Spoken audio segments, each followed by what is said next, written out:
ஈரத்தின் நாதா எல்லோர்க்கும் நீயே ஓம் சாய் பாபா.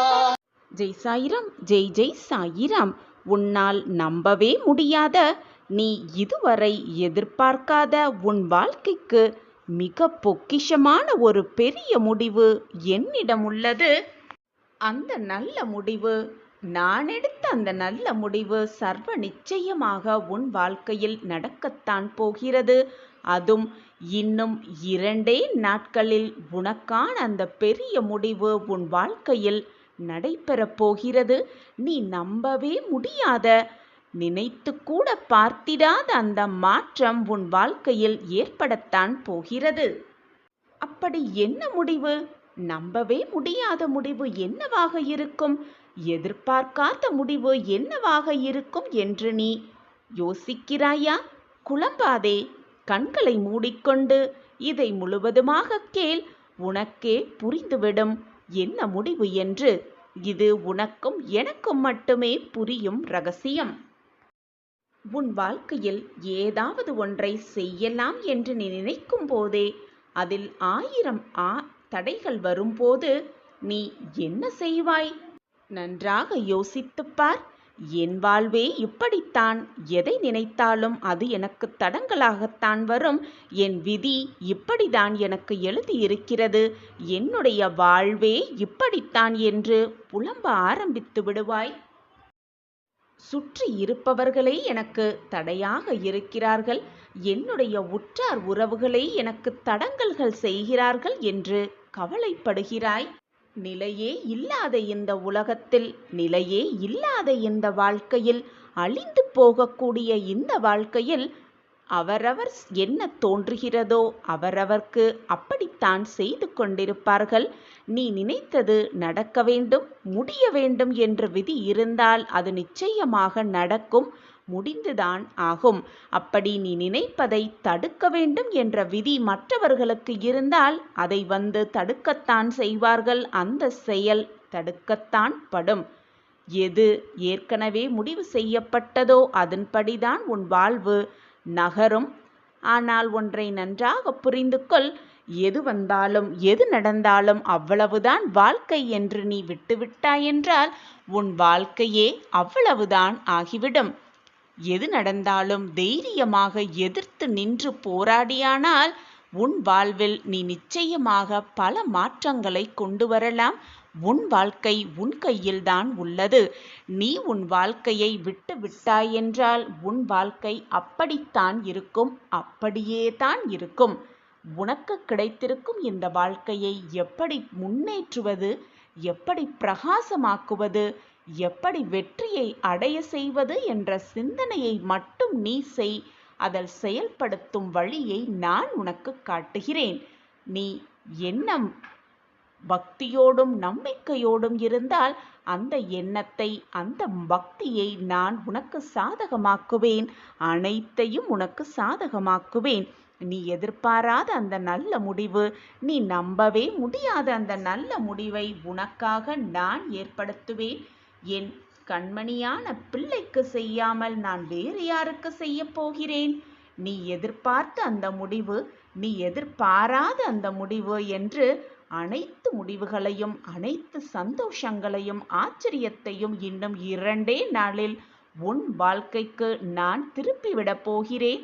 மகிழ்ச்சியின் எல்லைக்கே நிற்கப் போகிறாய். வாழ்க்கையில் ஆர்ப்பரிக்கப் போகிறாய். சந்தோஷமாக வாழவும் போகிறாய். நான் இருக்கிறேன். சாயப்பா இருக்க உனக்கு ஏன் மனக்கவலை? மனவேதனையில் தவித்துக் கொண்டிருந்தால் உன் மனதில் ஒரு இனம் புரியாத சோகம் நிலைத்து இருப்பது போல உணர்ந்தால் இதை முழுவதுமாக நம்பிக்கையோடு கேள். நான் கடவுளல்ல, உன் அப்பா, உன்னுடைய தந்தை என்று நீ நினைத்தால் நிச்சயமாக இதை முழுவதுமாக கேள். நான் உன் தந்தை இருக்கிறேன். உன் வாழ்க்கையை மீட்டெடுப்பேன். நல்ல நிலைமைக்கு உன்னை கொண்டு வருவேன் சர்வ நிச்சயமாக.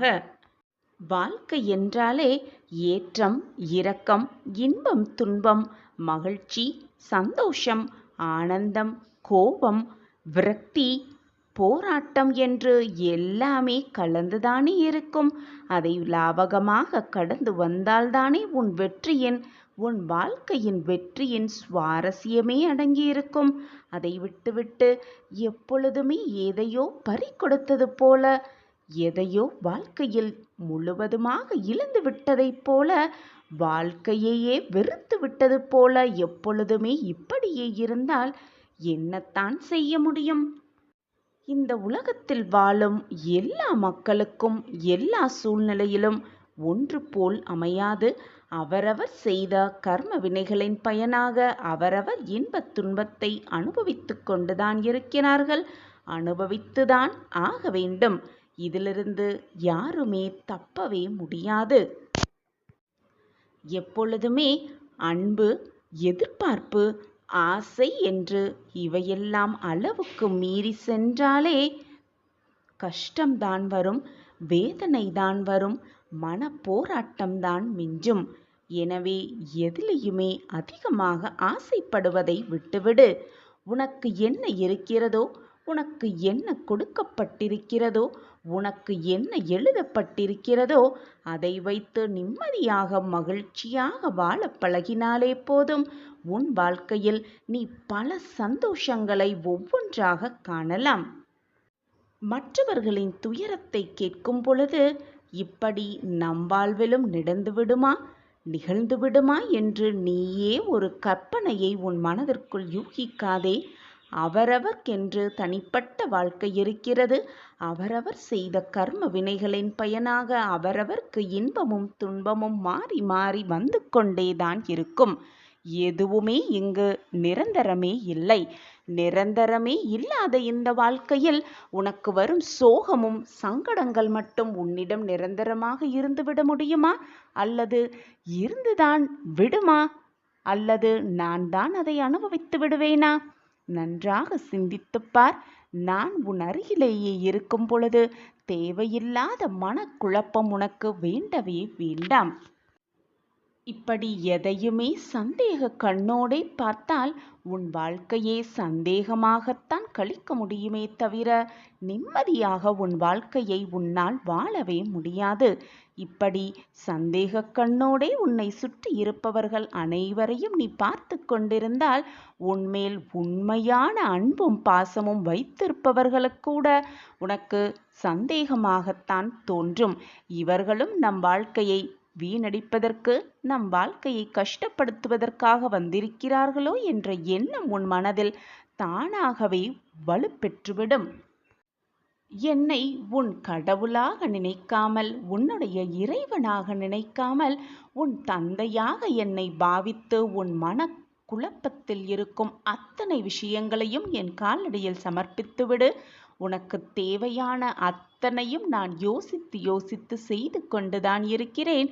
மாறவே மாறாது, நடக்கவே நடக்காது, கிடைக்கவே கிடைக்காது என்று நீ நினைத்த பல விஷயங்களை மாற்றி காட்டுகிறேன். நீயும் அதை உணர்ந்தும் இருக்கிறாய். அப்படி இருக்கும் பொழுது என் வாழ்க்கையில் மாற்றம் நிகழாமலேயே இப்படியே இருந்து விடுமோ என்று நீயே தவறாக சித்தரித்து கொண்டு உன் மனதையும் குழப்பிவிட்டு உன்னை சுற்றி இருப்பவர்களையும் குழப்பத்துக்கு ஆளாக்கி இருக்கிறாய். என் பிள்ளையே, மனதை முதலில் சாந்தமாக வைத்துக்கொள், நிம்மதியாக வைத்துக்கொள். நிம்மதியாக இருக்கும் மனம் எப்பொழுதும் தவறே செய்யாது, எந்த தவறையும் நினைக்கவும் நினைக்காது. நான் தான் உன்னோடு இருக்கிறேனே. எவ்வளவு இக்கட்டான சூழ்நிலையில் நீ இருந்தாய், எவ்வளவு சிக்கல் உன் வாழ்வில் நிகழ்ந்தது என்பது எல்லாமே எனக்கு தெரியும்.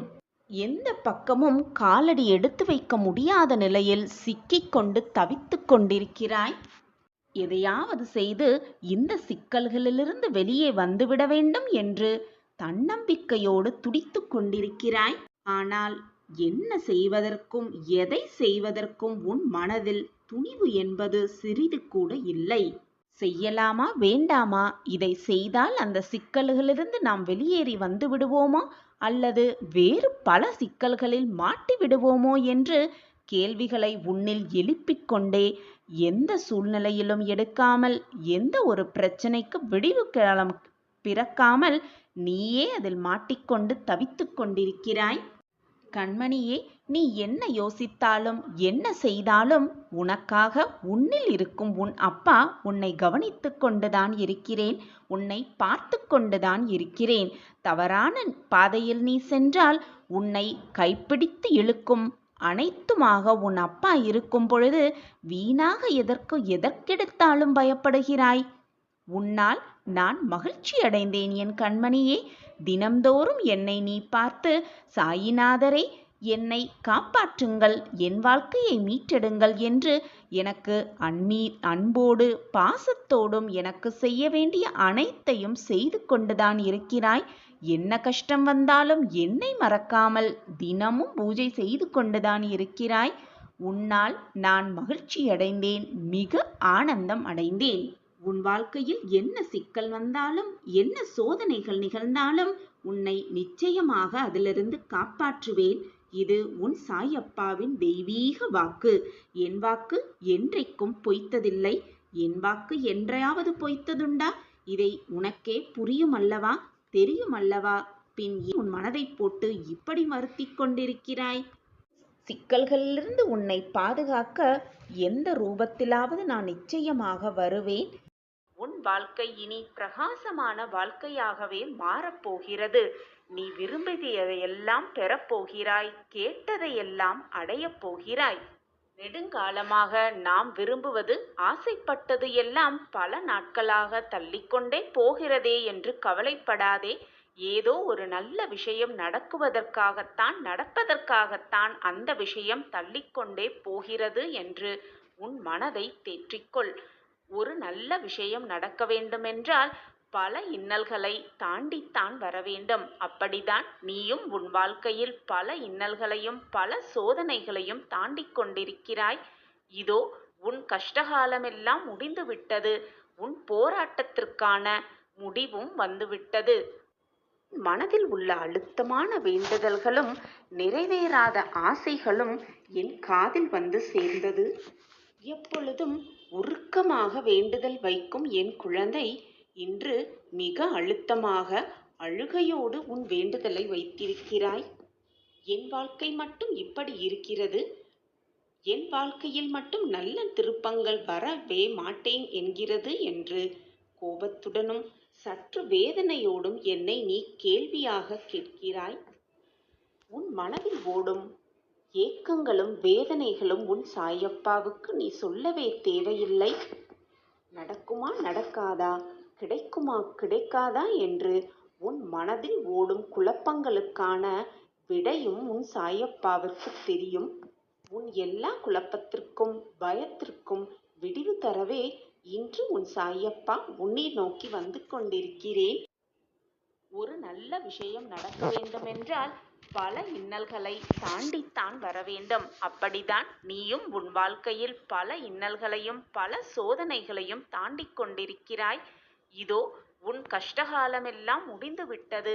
உன் போராட்டத்திற்கான முடிவும் வந்துவிட்டது. உன் சந்தோஷமான காலம் ஆரம்பித்து விட்டது. அதற்கான திட்டத்தையும் நான் வகுத்துவிட்டேன். நம்பிக்கையோடு இரு.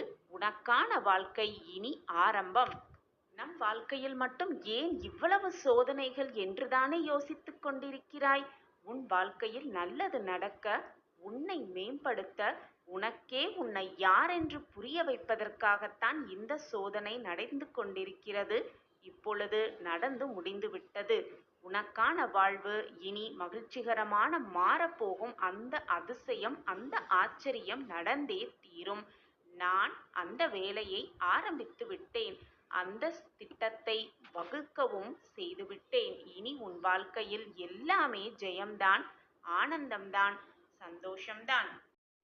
ஏதாவது ஒரு ரூபத்தில் வந்து திடீர் திருப்பத்தை வாழ்க்கையில் நிறைவேற்றுவார் சாயிபாபா.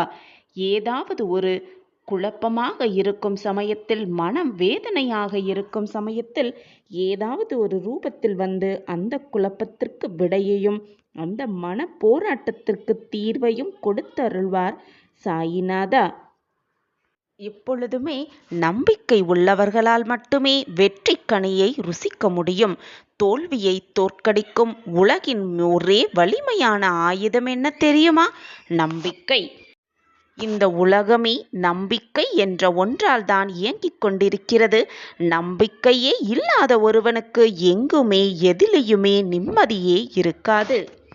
எவ்வளவு பெரிய மலையாக இருந்தாலும் ஒவ்வொரு அடியாக எடுத்து வைத்தால்தான் உச்சியை அடைய முடியும். எனவே நகர்ந்து கொண்டே இருக்க வேண்டும், ஓடிக்கொண்டே இருக்க வேண்டும், போராடிக்கொண்டே இருக்க வேண்டும். இன்றல்ல என்றாவது ஒரு நாள் நிச்சயமாக வாழ்க்கையில் வெற்றி என்னும் கனியை ருசிக்கலாம்.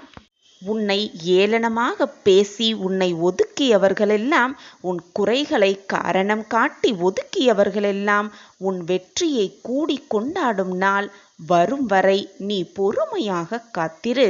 உன் காத்திருப்புக்கான நல்ல பதில், நல்ல பரிசு நிச்சயமாக நான் உன் கைகளில் கொண்டு வந்து சேர்ப்பேன். எந்த ஒரு இக்கட்டான சூழ்நிலை வந்தாலும், எந்த பிரச்சனையா இருந்தாலும், நம் கண்முன்னே எது வந்து நின்றாலும் கூட நாம் ஜெயிப்பதற்காகவே பிறந்திருக்கிறோம். ஜெயிப்பதற்கான அத்தனை வழிகளையும் நான் முயன்று கொண்டே இருப்போம். பாபாவின் துணை எப்பொழுதும் நமக்கு இருக்கும். சாதிப்பதற்காகவே வாழ்க்கையில் இருக்கிறோம். வென்று காட்டலாம், ஜெயித்து காட்டலாம் என்ற தன்னம்பிக்கை வார்த்தைகளை, நல்ல நல்ல நேர்மறை சொற்களையும் எண்ணங்களையும் நமக்குள்ளே சொல்லிக்கொண்டே இருக்கலாம், நினைத்து கொண்டே இருக்கலாம். நிச்சயமாக கூடிய விரைவில் அனைத்து வெற்றியையும் பெற்று கோபுரத்தின் உச்சியில் உட்கார வைப்பார் நம் சாயிநாதர். ஒரு கதவு மூடப்பட்டால் அதைவிட சிறந்த வழி ஏதோ ஒன்று இருக்கிறது என்பதை எப்பொழுதும் நினைவில் வைத்து கொள்ளலாம். நமக்கான கதவை நமக்காக நிச்சயமாக பாபா திறப்பார், நமக்காகவே காத்திருப்பார் என்ற நம்பிக்கையோடு இருக்கலாம். சாயப்பா இருக்க நமக்கு ஏன் மனக்கவலை? எதுவுமே என்னால் முடியாது என்று சொல்லுவது மூட நம்பிக்கை. முடியுமா முடியாதா என்று கேள்வியோடே எப்பொழுதும் சிந்தனை செய்வது அவநம்பிக்கை. முடியும், என்னால் அனைத்துமே முடியும், அனைத்தையும் என்னால் சாதிக்க முடியும் என்று சொல்லுவதே தன்னம்பிக்கை. நீ என்மேல் முழுமையாக நம்பிக்கை வை. உன்மேல் முழுமையான தன்னம்பிக்கையோடு நீ இருந்தால் நிச்சயமாக முடியாது, நடக்காது, கிடைக்காது என்று நீ நினைத்த அத்தனை விஷயங்களும், நீ எண்ணிய அத்தனை விஷயங்களும் உனக்கு சாதகமாகவே நான் முடித்து வைப்பேன். எது வந்தாலும் தைரியமாக எதிர்த்து நின்று போராடு. நம்பிக்கையோடு வாழ்பவர் யாருமே தோற்றதாக சரித்திரமே இல்லை. கரையும் மெழுகில் இருளை கடந்துவிட முடியும் என்ற நம்பிக்கைதான் வாழ்க்கையிலும் இருக்க வேண்டும், இருந்து கொண்டே இருக்க வேண்டும். நம் வாழ்க்கையிலும் வெளிச்சம் வரும். நிச்சயமாக பிரகாசமான வாழ்க்கை நமக்காக காத்திருக்கிறது. பாபா அதை நம் கைகளில் கொண்டு வந்து கொடுப்பார் என்று முழு மனதாக எப்பொழுது நாம் நம்புகிறோமோ அந்த நிமிடமே பாபா நமக்கு அனைத்தையும் செய்யும் வேலையையும் செய்ய ஆரம்பித்திருப்பார். கஷ்டம் யாருக்குத்தான் இல்லை? உனக்கும் இருக்கிறது, உன்னை சுற்றி இருப்பவர்களுக்கும் இருந்து கொண்டுதான் இருக்கிறது.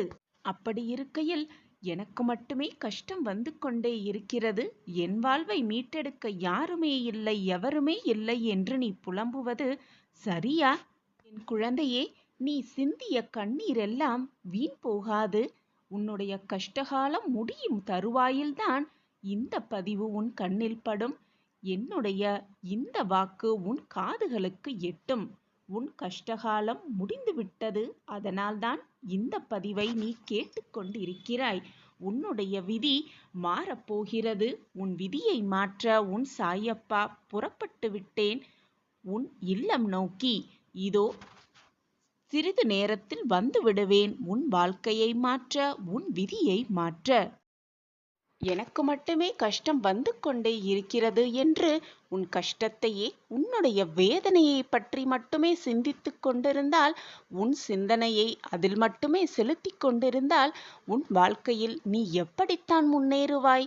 நான் உனக்கு எத்தனை முறைதான் கூறுவது? நான் உன்னிடம்தான் இருக்கிறேன், உன் வாழ்க்கையை நிச்சயமாக மீட்டெடுப்பேன் என்ற வாக்கை எத்தனை முறைதான் நான் உன்னிடம் கூறிக்கொண்டே இருக்கிறேன்?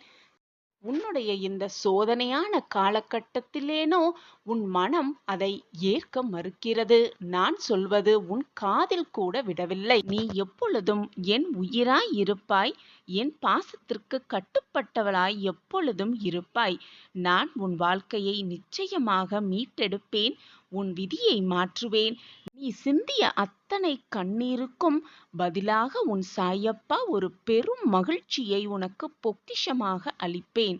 நீ சிந்திய கண்ணீர் வீண் போகாது. எதையும் பார்த்து பயப்படாதே, கலங்காதே, கலங்கி கலங்கி நிற்காதே.